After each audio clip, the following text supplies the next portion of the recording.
Time for face segment, যেখানে আপনাদের করা প্রশ্নের উত্তর দিয়ে থাকে। আমরা সরাসরি চলে যাচ্ছি প্রশ্নে। প্রথম প্রশ্ন বলছেন সামি, বাংলাদেশ দ্বিতীয় টি-20 ম্যাচ জিতবে, ম্যাচ সেরা হবে পারভেজ। গ্লোবালে রংপুর তাদের দ্বিতীয় ম্যাচও জিতবে। রংপুরের খেলা হোবার্টের সাথে, ম্যাচটা খুব ভাইটাল হবে। সেই ম্যাচটা 50-50 এবং বাংলাদেশ শ্রীলঙ্কার সাথে আমার কাছে মনে হয় শ্রীলঙ্কা অনেকাংশে এগিয়ে। কিন্তু এই যে আশা আমরা করি, সেখান থেকেই আবারও খেলা দেখতে বসা। দেখেন শ্রীলঙ্কার অবস্থা যে খুব বেশি ভালো এমন কিন্তু আসলে বলা যায় না।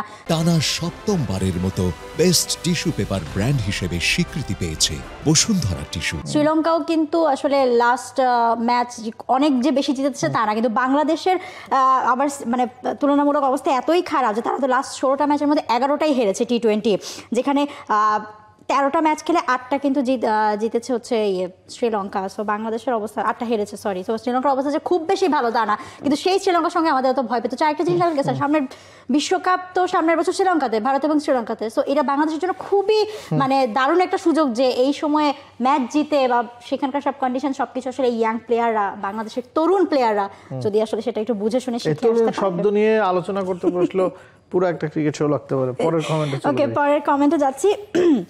পরবর্তীতে কমেন্ট করেছেন শাহরিয়ার হোসেন মুক্তাদি। তিনি বলছেন বাংলাদেশ টিমকে 5 বছরের জন্য বিশ্রাম দেওয়া যায় না। এই 5 বছরে বাংলাদেশের ব্যাটার ও বোলাররা শিখবে কিভাবে ব্যাট করতে হয়, বল কিভাবে করতে হয়। 5 বছর পর আবার ফিরবে জাতীয় দলে, নাকি আপনাদের মনে হয় যে 5 বছর কেন 15 বছর দিলে এরা ক্রিকেট শিখতে পারবে না? আসলে শেখার কোনো শেষ নেই, শেখার কোনো বয়স নেই। আমি একটু থামাই আপনাকে, এখানেও একটা সমস্যা। এই যে প্রথম কমেন্টটা করা হলো যে বাংলাদেশ শ্রীলঙ্কার সাথে জিতবে, তিনি খুবই আত্মবিশ্বাসী।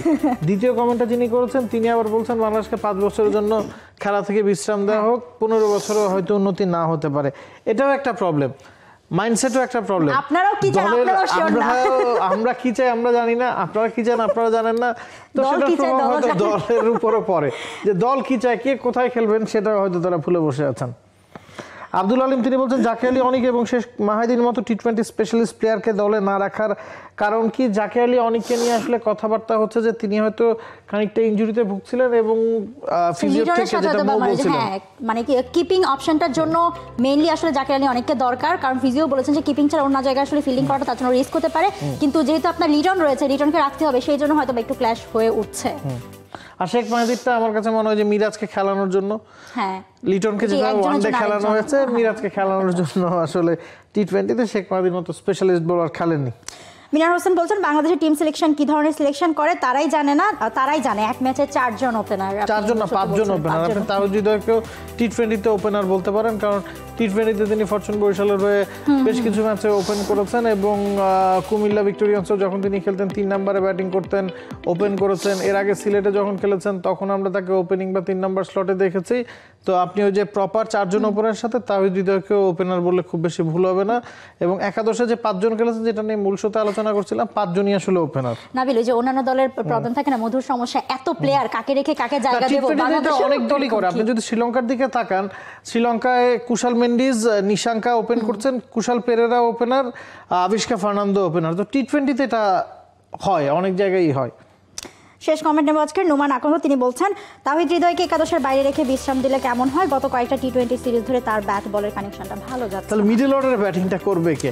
হ্যাঁ, তার ব্যাটে বলে স্পেশালিস্ট ব্যাটার সেখানে একটাই নাম, তাওহিদ হৃদয়। আপনি কাকে খেলাবেন? এবং তিনি শ্রীলঙ্কাতে এলপিএল খেলেছেন, ওয়ানডেতে 2টা 50 করেছেন। স্ট্রাইক রেটটা নিয়ে হয়তো আপনি প্রশ্ন তুলতে পারেন এবং টি-20তেও তার স্ট্রাইক রেটটা লাস্ট কিছুদিন ধরে সমস্যা চলছে। তবে তাওহিদ হৃদয় আসলে আপনাকে ক্যারি করতে হবে, কারণ বাংলাদেশ দলের সামনের দিকে ভবিষ্যতের ব্যাটসম্যান বলতে হলে তাওহিদ হৃদয়ের মতো 2-1 জনই আছেন, তাদেরকে আপনি আসলে ছুঁড়ে ফেলে দিতে পারেন না। আজকের দ্য ক্রিকেট শো এই পর্যন্তই। সবাইকে অসংখ্য ধন্যবাদ আমাদের সাথে থাকবার জন্য। For more updates, subscribe to our YouTube channel and click on the bell icon. Follow us on Facebook and Instagram. Download T-Sports app to enjoy exciting games and highlights. Visit tsports.com.